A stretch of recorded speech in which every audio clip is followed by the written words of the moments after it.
This is our third class about yaqeen, about the concept, studying the concept of certainty.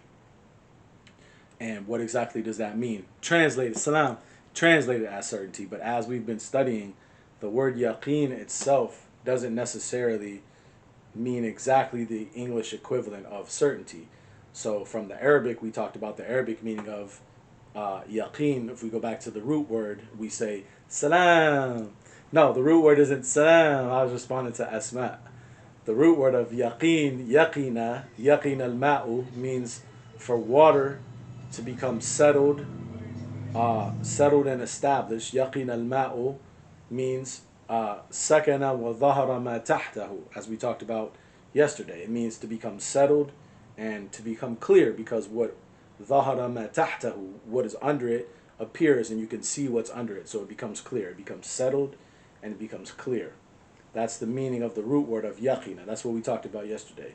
Then we introduced something else at the end. What it took us maybe 20 minutes to go through the idea of how the different forms of the verb are made, right? Starting from walaikum salam, starting from the three-letter, the basic three-letter verb, and then the increased forms of the verb, or what we call in Arabic al-mazidu fi, the forms of the verb that have been increased by adding different letters onto the verb to give variations in meaning. And that's kind of what we left off talking about yesterday. So I'll write real quick on the screen. If you remember, the last thing that we talked about was that in quite a few verses, we find the increased form, like a variation of the increased form of the root word for yaqeen. We find variations of the word ayqana. So ayqana is the increased form from yaqeen, which would mean to make something certain. Okay? Remember we talked about that yesterday? Just a review from where we left off at yesterday. So we start with yaqina, the three-letter root, ya, qaf, and nun, and then we add something to it and we make ayqana, which means to make something certain, or if we go with the other meanings that we studied from the Arabic, to make something settle, because we said yaqina means for water to become settled and clear. Like if it's murky and there's dirt in it, when it settles, it becomes clear. So that's the root of yaqina. So ayqana means to make that happen, to make something settled, to make something clear. And I think that's a really interesting way to think about the concept of yaqeen, or certainty, if you want to translate it with that English word, which is not necessarily wrong, but as I've said over the last couple classes, it might give us a certain connotation for the meaning of yaqeen that might not be completely what the Arabic and what the Quran is saying, because there's different levels of that. So it's not saying necessarily, and Allah knows best, that you're 100% certain where it can't be increased, because as we talked about, there's ilmul yaqeen, there's aynul yaqeen, and there's haqqul yaqeen. There's the knowledge of certainty, there's the eye of certainty, and there's the reality of certainty. So it's interesting that in a lot of verses, the word that's used is a variation of the word, the increased form of the verb, meaning to make something settled or to make something certain. Okay?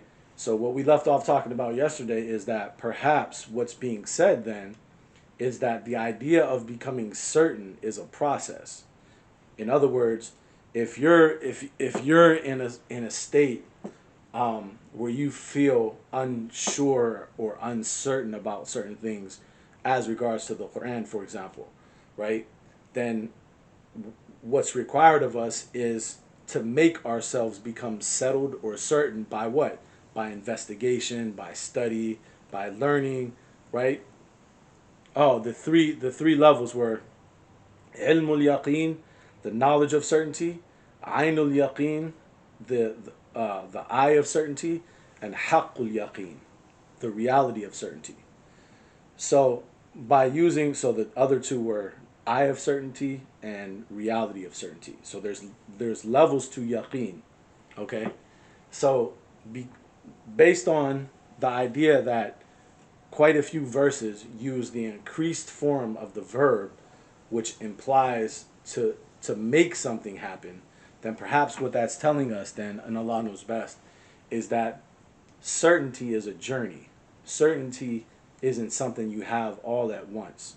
It's something that comes over time and through study. In fact, there's one scholar who said, he defined al-muqin,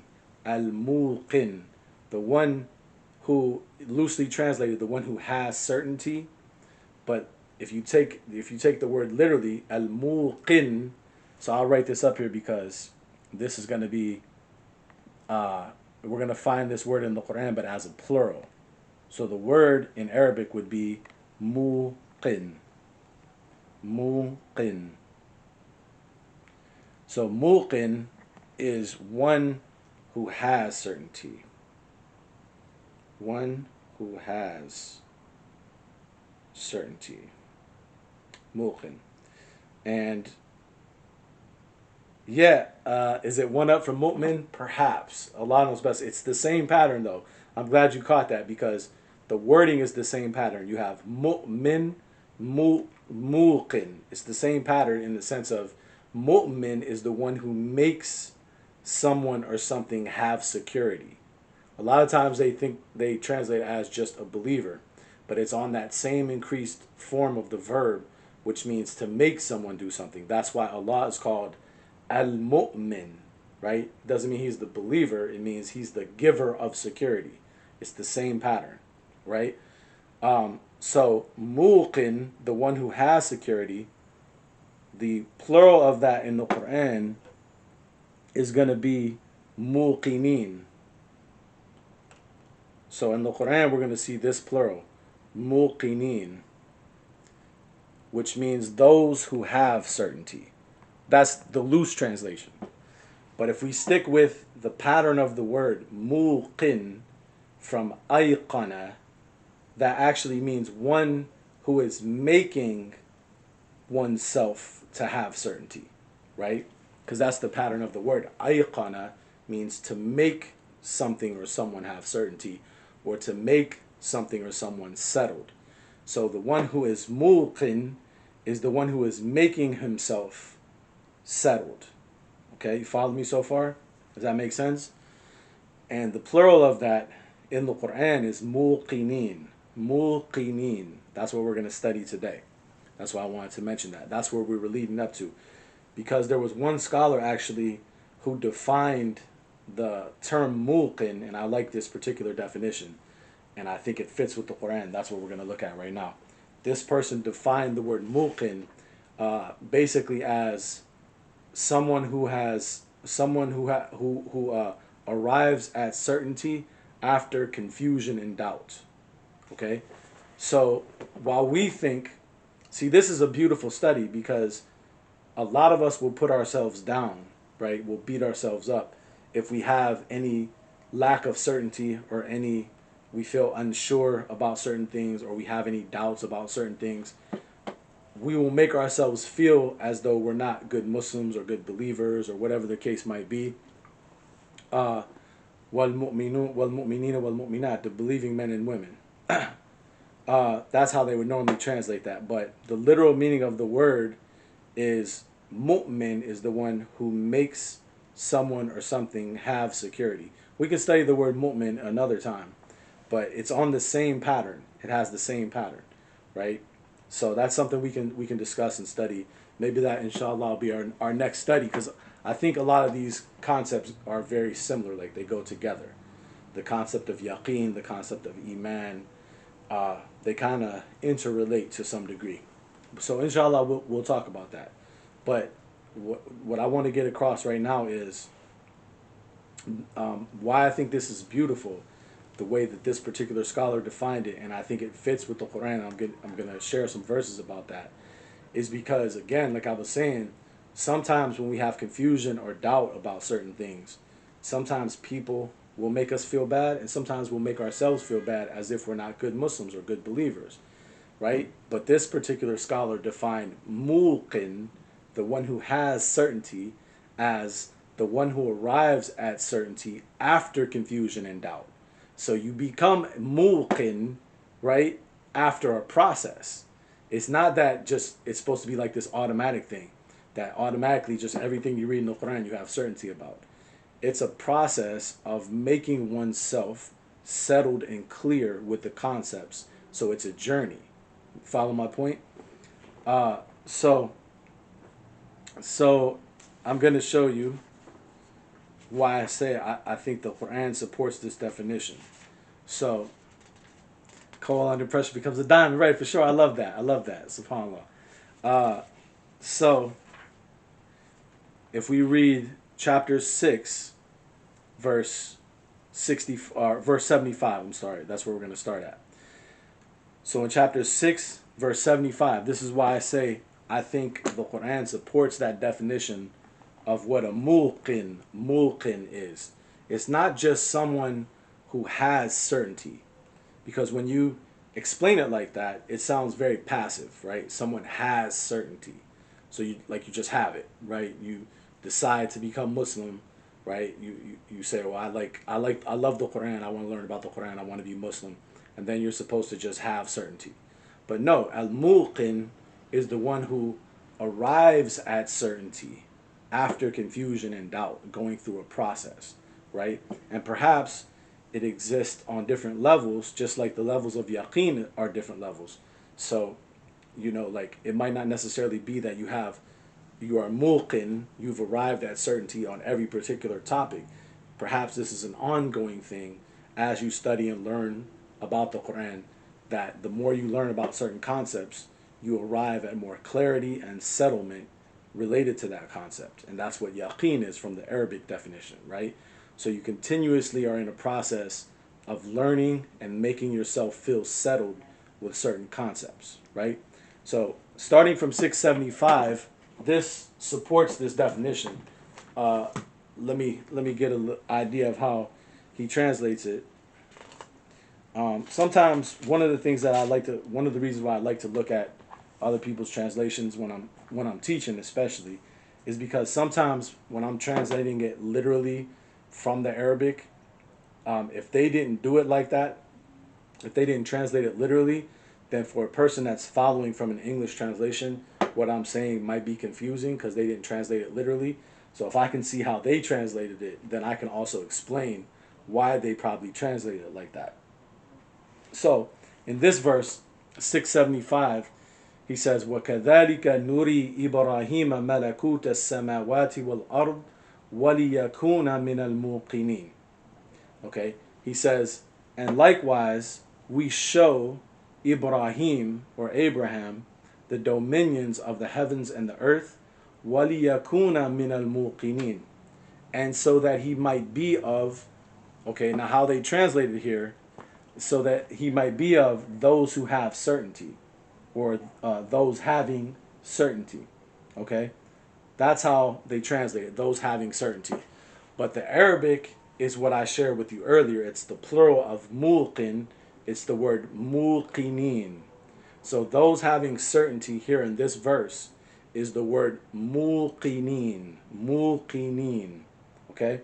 So he tells us, we showed Ibrahim the dominion, the malakuts of the heavens and the earth, right? وَلِيَكُونَ مِنَ الْمُوقِنِينَ. So why did he show him the dominions of the heavens and the earth? So he could be amongst those who have certainty. But it's the word mulqinin from mulqin, which means to make oneself have certainty. So we showed him this in order for him, perhaps, and we're going to keep reading to support this way of thinking about it, to show you the context, how the context perhaps supports this way of reading about it or thinking about it and explaining it. That we showed him the dominion of the heavens and the earth so that he can be of the muqinin, so that he could be of those who are going through the process of making themselves certain. Because remember that definition that we started with, that one particular scholar gave, of al-mulqin being the one who arrives at certainty after confusion and doubt. So he says, we showed Ibrahim the dominions of the heavens and the earth so that he can be of the mulqinin. He can be of those who arrive at certainty after a journey. Now, is that supported from the Quran? Absolutely. Because if you keep reading, let's read what happened with Ibrahim. Right after this, what happened? The next verse, 76. فَلَمَّا جَنَّ عَلَيْهِ اللَّيْلُ رَأَى كَوْكَبًا. So when the night covered him, when the night, the darkness of the night covered him and screened him and veiled him, رَأَى كَوْكَبًا. He saw a planet or a star. قَالَ هَذَا رَبِّي.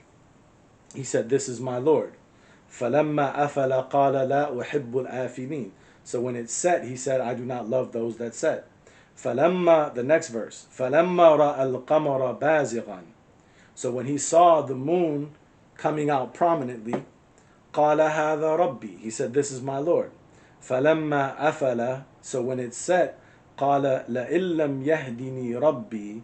He said, if my Lord does not guide me, لَأَكُونَنَّ مِنَ الْقَوْمِ الضَّالِّينَ. I will surely be of the people who are astray. Go to the next verse. فَلَمَّا رَأَى الشَّمْسَ بَازِغَةً قَالَ هَذَا رَبِّي هَذَا أَكْبَرُ. So when he saw the moon coming out prominently, he said, this is my Lord, this is greater. فَلَمَّا أَفَلَتْ. So when it sets, قَالَ يَا قَوْمِ إِنِّي بَرِيءٌ مِّمَّا تُشْرِكُونَ. He said, O my people, I am free of that which you associate. إِنِّي وَجَّهْتُ وَجْهِيَ لِلَّذِي فَطَرَ السَّمَاوَاتِ وَالْأَرْضَ حَنِيفًا وَمَا أَنَا مِنَ الْمُشْرِكِينَ. He said, I have turned my face to the one who originated the heavens and the earth, Hanifan, and I am not of the mushrikeen. So, look at the context. Look how beautiful that is. In verse 75, after Allah said, وَكَذَلِكَ نُرِي إِبْرَاهِيمَ مَلَكُوتَ السَّمَاوَاتِ وَالْأَرْضِ. And likewise we show Ibrahim the dominion of the heavens and the earth. وَلِيَكُونَ مِنَ الْمُوقِنِينَ. And so that he would be of those who have certainty, right? Then right after that, from 76 to 79, he tells us about Ibrahim's journey to arrive at certainty, because he was uncertain. Look how subhanAllah, look how beautiful the Quran explains that, right? It uses the word muqinin, meaning to make oneself have certainty.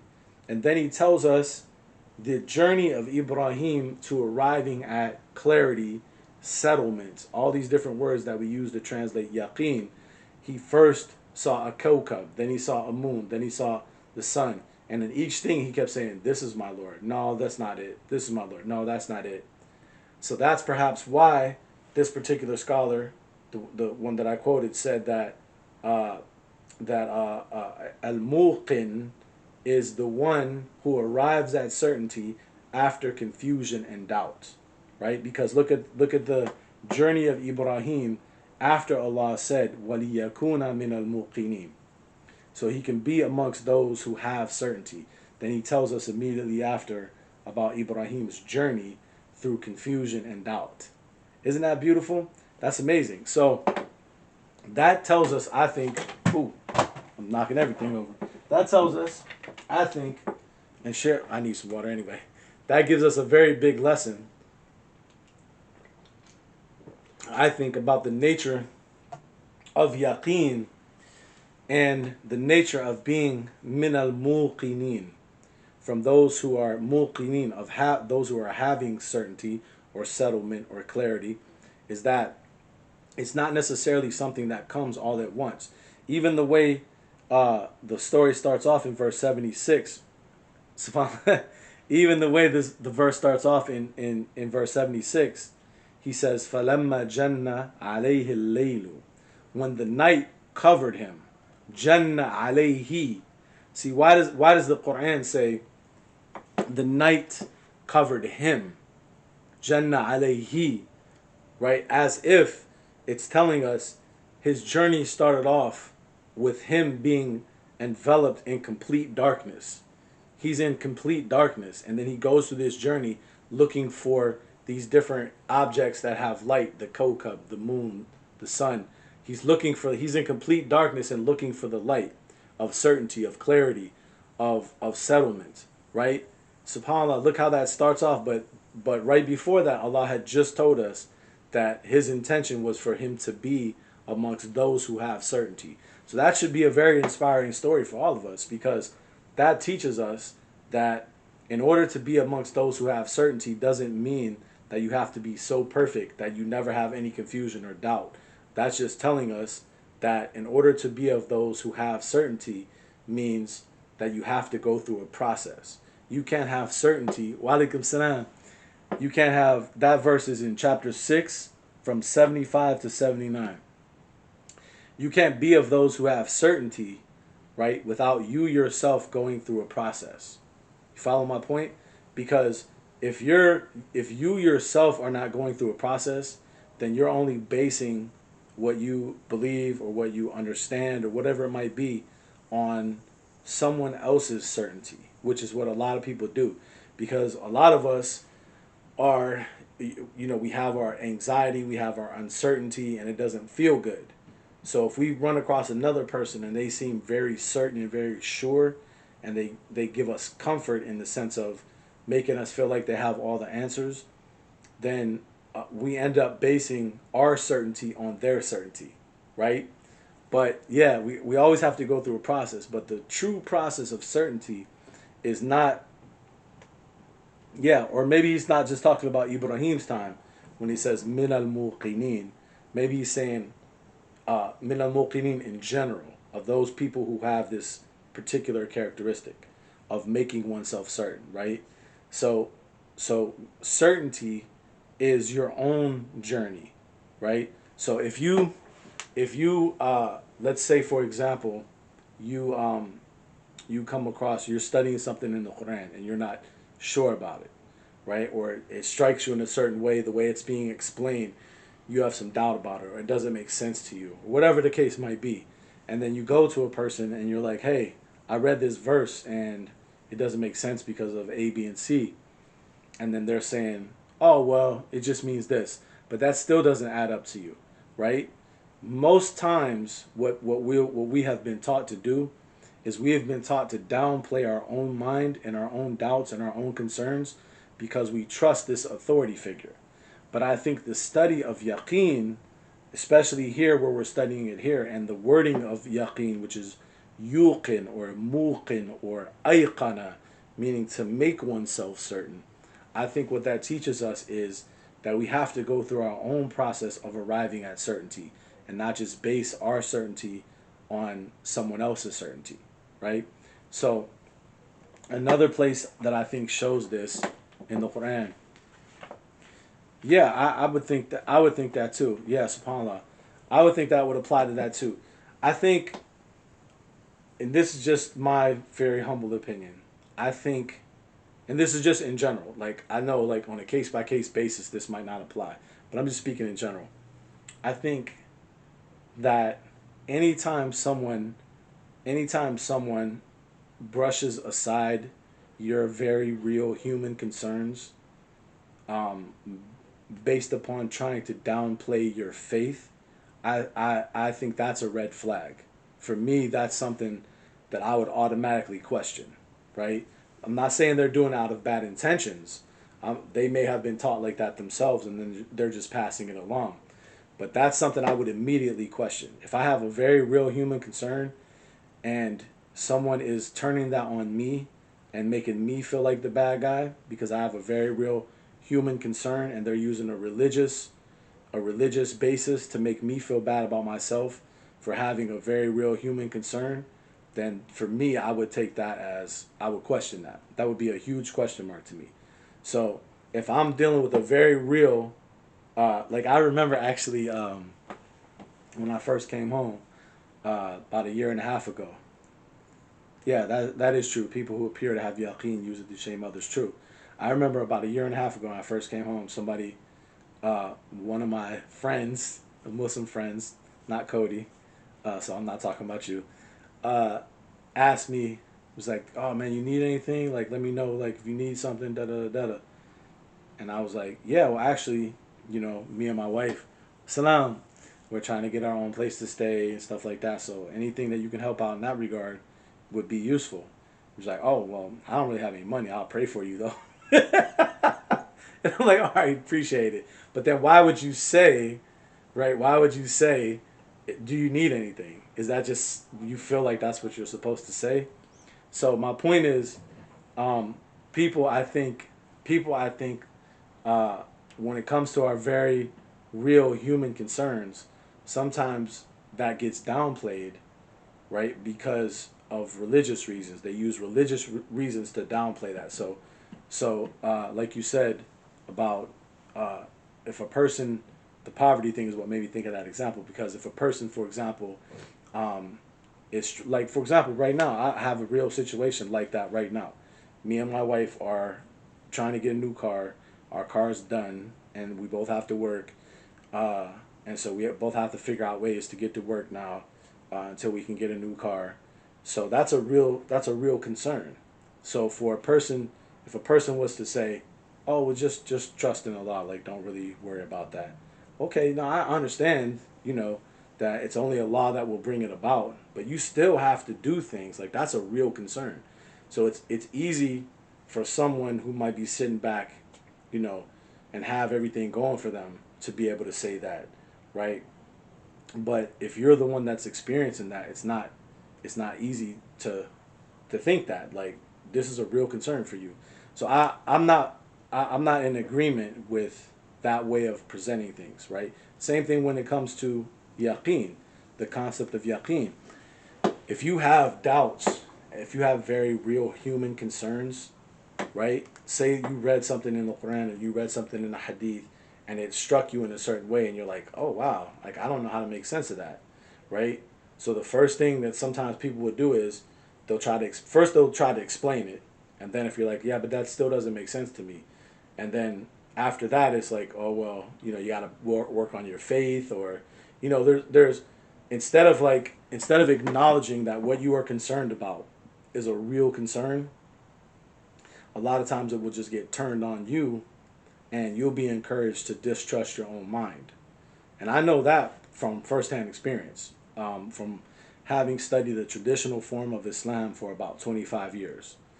And I know that's one of the sayings that we used to actually say. That's one of the sayings that we used to actually say as like as a point of pride, like we would brag about, like distrust your mind, right? That's what we would actually say. That suspect your mind, suspect your mind. We would say things like either ja al athar batal al nazar. If the narration comes, opinion is nullified. So what does that make you do over the course of like studying that way for like 25 years? That makes you not be able to trust your own thoughts. I think that's very dangerous, right? So when it comes to things like this, I think we have to learn to acknowledge real human concerns and not just sweep that under the rug because, like, based on some religious reasons or making another person feel bad about themselves. So I think that's why a study like this is very important, because it teaches us that, wa alaikum salam, uh, it teaches us that the arrival to certainty, to arrive at certainty, yeah, seek proof to support the claims, etc. Yeah, if a person, see, that's the thing about studying based on logic. Okay, if something has inherent logic, right, you don't need an authority to tell you that it's true. You can just see that it's true, right? So just because an authority said it's true, but it doesn't make sense, that doesn't make it true. And that's the difference, in my opinion, um, in the way religion is usually taught from the way that personally I believe it should be taught. And I'm sure I'm not the only one. There's other people that feel like that too. But I think that if a person is explaining something to you and it doesn't intuitively make sense to you, like when you hear the explanation, you're not like, oh yeah, that makes sense. If you don't feel like that, I don't care who says it. It's a red flag for you. Their certainty, their certainty, right, is not your certainty. They might be completely convinced, and that's fine for them. But for you, if you're not convinced, then I strongly believe you should not accept it until you are convinced. Because ultimately you are the one that's held accountable for your own self. وَلَا تَزِرُ وَازِرَةٌ وِزْرَ أُخْرَى. No bearer of burdens can bear the burden of another. And we know in the hellfire, the Quran talks about in the hellfire, that there will be a debate and an argument between those people who were weak and those people who were arrogant, right? It says, وَإِذْ يَتَحَاجُّونَ فِي النَّارِ, and when they debated and argued in the hellfire, فَيَقُولُ الضُّعَفَاءُ, so the weak people will say, لِلَّذِينَ اسْتَكْبَرُوا, to those who were arrogant, إِنَّا كُنَّا لَكُمْ تَبَعًا, we used to follow you. فَهَلْ أَنْتُمْ مُغْنُونَ عَنَّا نَصِيبًا مِنَ النَّارِ, so, alhamdulillah, so will you suffice us a portion of the fire, right? And then they say, then those who are arrogant would say back, inna kullun fiha. They say, we're all here. None of us can leave. We're all here. We can't do nothing for you. So, that's an important verse to think about. Those who are weak, and then notice I made a video about this verse actually, if you haven't saw it yet. But notice in this verse, this is in, I can look it up. What surah is that in? I think it's 41. I want to say, but let me just check it out. Yeah, yeah, I'll give you this verse, inshallah. So notice in this verse, it doesn't say those who are weak will say to those that are strong or powerful. Notice that, right? It says they will say to who? Those who are arrogant, right? Nasiban minan nar. Oh, it's chapter 40. I was wrong. It's 40:47. I was off by one chapter. So it's 40:47, right? Chapter 40, verse 47. Yeah, can you just email me that question, inshallah, because I'm trying to stay on the topic of yaqeen as much as I can. And all these things all these points I'm mentioning are connected to what we're talking about, because the whole idea is the process and the journey of achieving yaqeen, of achieving certainty, is your own personal journey, right? So this verse that I just gave, 40:46, or was it 40:47? Now I confused myself. 47. Notice the verse says the weak people will say to who? لِلَّذِينَ اسْتَكْبَرُوا, to those who istakbaru. Not to those who are truly powerful, but to those who are arrogant. And the meaning of the word istakbaru, from the root word kabura, to become big. Istakbaru means those who sought to make themselves big. Follow me? Wa alaikum salam. Those who sought to make themselves big. So those who are weak will argue with those who sought to make themselves big, and say, we used to follow you, right? So the weak people here in this verse are not following people who are truly strong. They're following those who inflate themselves and make themselves big, right? So that's an important verse to think about, that there are people who will make themselves big and will present themselves as the guru, the guy, the man, the woman, whatever it might be, the authority, right? But at the end of the day, it still has to be you that decides what makes sense to you. Yaqeen is your own process. Arriving at certainty is your own process. 738. Let me see which verse you're talking about. Oh yeah. Yeah, basically the same meaning, right? Exactly. Yeah, thank you. Right? So the process of yaqeen, just like Ibrahim, he went through his own personal process to arrive at his own certainty. And that's the same thing that we have to do.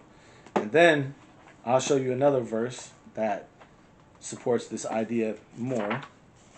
So if we go to chapter 27, and I will give you the verse in 1 second. I mentioned this verse the other day, but it's chapter 27:22. We talked about this verse the other day. So this is when Sulaiman had the discussion with the Hudhud, al-Hudhud. And he said, the Quran describes it, فَمَكَثَ غَيْرَ بَعِيدٍ فَقَالَ أَحَطْتُ بِمَا لَمْ تُحِطْ بِهِ وَجِئْتُكَ مِنْ سَبَإٍ بِنَبَإٍ يَقِينٍ. So he remained not far away, and he said, I have encompassed what you have not encompassed. وَجِئْتُكَ مِنْ سَبَإٍ بِنَبَإٍ يَقِينٍ. And I have come to you from Saba, from the place Saba, بِنَبَإٍ يَقِينٍ, with certain news. I have came with certain news. He called his news yaqeen, certain. Now, what did Sulaiman say? Qala, in verse 27, he said, Qala sananzuru asadaqta am kunta min al-kadhibin. We shall look and see, did you tell the truth or were you amongst those that lied? Look at that, subhanAllah. So the Hudhud came and said, I came with naba in yaqeen. I came to you with certain news. And even still, Sulaiman didn't just accept his news on face value. Sulaiman said, we're going to see. Sananzuru. We will look and see. We will observe for ourselves and see. Asadaqta. Did you tell the truth? Am kunta min al-kadibin. Or are you amongst those who are liars? Right? So put that together with the other place that we were talking about with Ibrahim, and that supports the idea that the journey of yaqeen is a personal journey. Even if someone else has yaqeen in something, like here the Hudhud had yaqeen in his news, but Sulaiman wanted to verify and make sure that was the case. So yaqeen is you making yourself settled and clear with a concept. Like the concept of yaqeen itself is a good example. I'll share that from my own personal experience.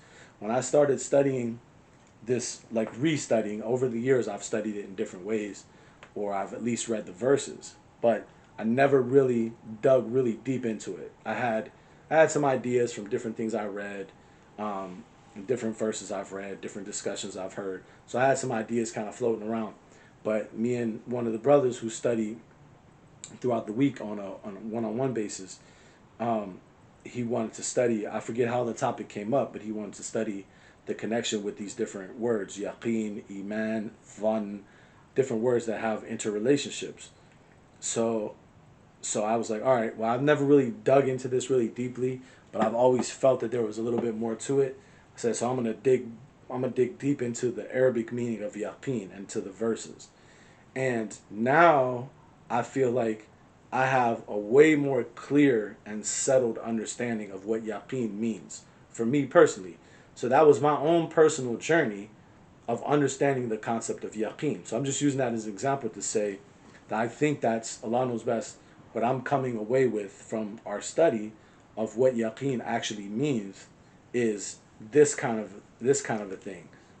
Is for us on a personal level, is to go through a process and a journey of making oneself have clarity and settlement about different matters, right? And that's from concept to concept, that's going to differ.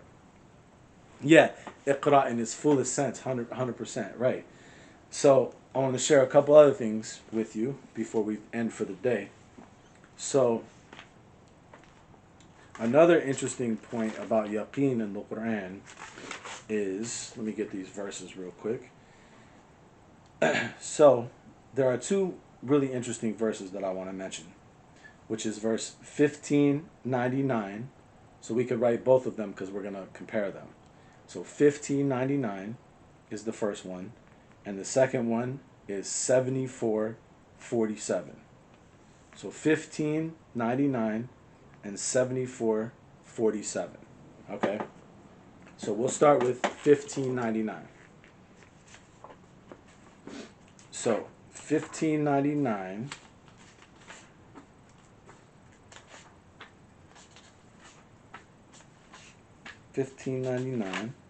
says, وَاعْبُدَ رَبَّكَ حَتَّى يَأْتِيَكَ الْيَقِينَ.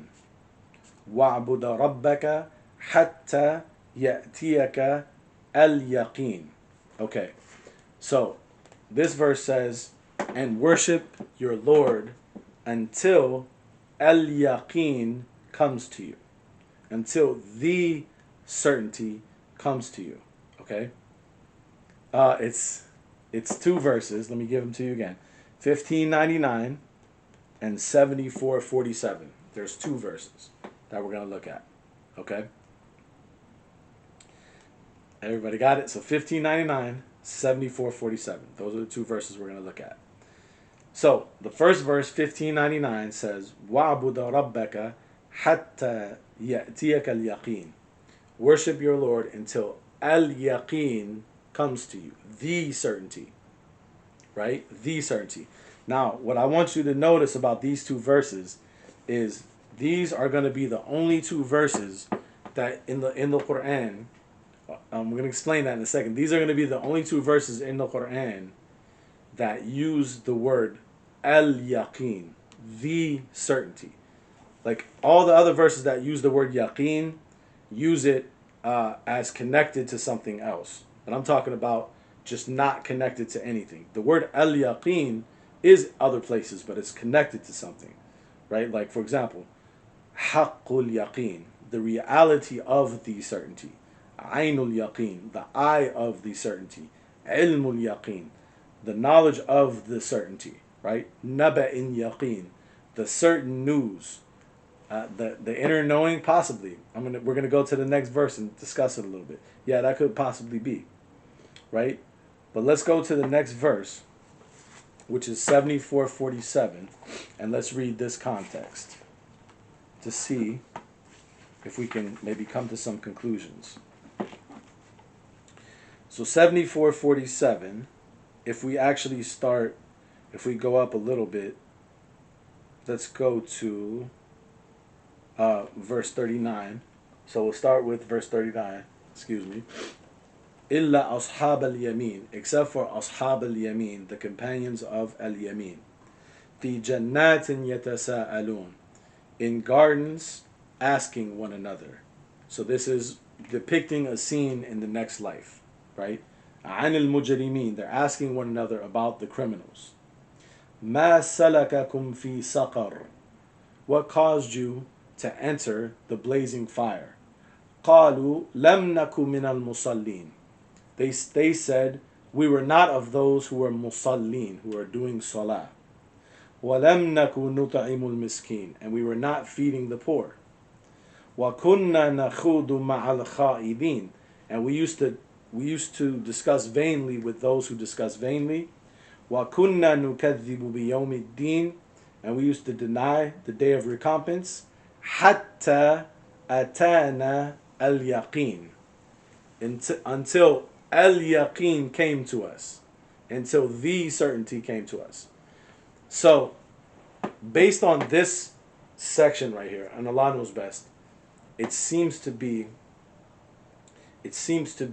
a reasonable conclusion, at least to me, that al-yaqeen, when you say al-yaqeen, the certainty, without connecting it to anything else, like naba'in yaqeen, certain news, right? For example, if you just say it without connecting it to anything else, you just say al-yaqeen. What is the certainty? It means death. Because they are saying we did all these things until the certainty came to us. And it's depicting a scene where they're in like the fire, right? So it's saying we did all of these things until the certainty came to us. So when we connect it to the other verse, 1599, وَعْبُدَ رَبَّكَ حَتَّى يَأْتِيَكَ الْيَقِينَ, worship your Lord until al-yaqeen comes to you, means worship your Lord throughout your whole life until the certainty comes to you. So I think that's, if that's the correct interpretation, which to me it's reasonable, it seems to make sense when you put the verses together.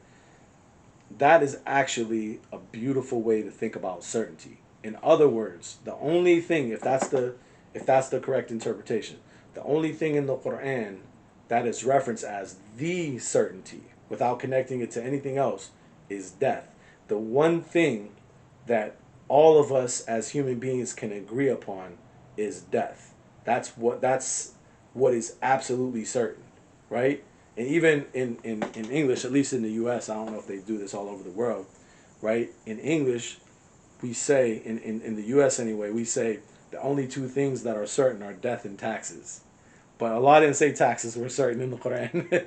Yeah, you beat me to it. Yeah, you were probably already typing as I was saying it. Yeah, subhanAllah. Yeah, we can throw the taxes out. Because from the Quran, the thing that's certain is death. Al-yaqeen. Right?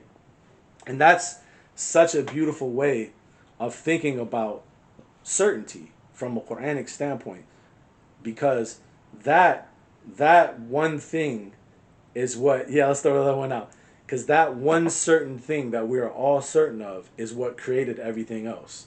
Think about what creates suspicions, or not suspicions, superstitions. That's what I meant to say. Think about what creates superstitions. Think about what has created many different religions and religious rituals throughout millennia.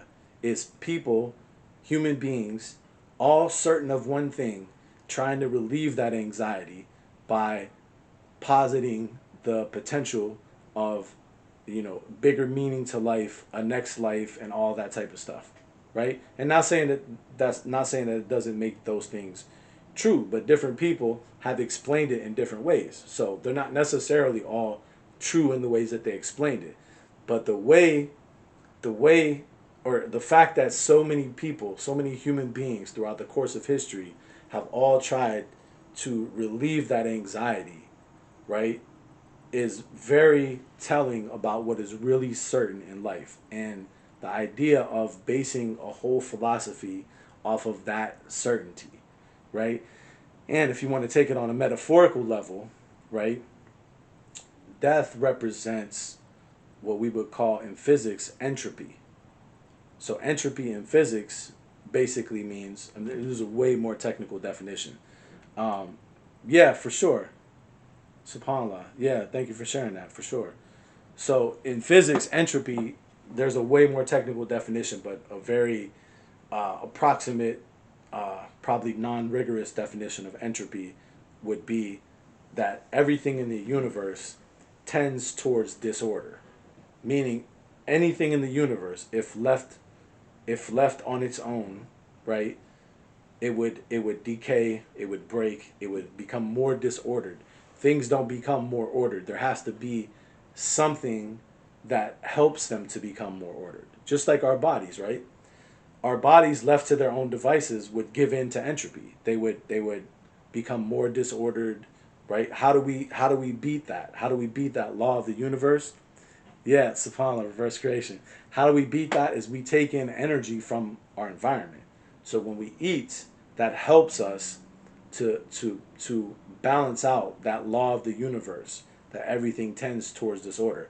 So living beings can keep that off, can push that away for a time being by exchanging energy with the world around us, and that's how we maintain, without going into entropy. That's how we maintain homeostasis, that balance, right?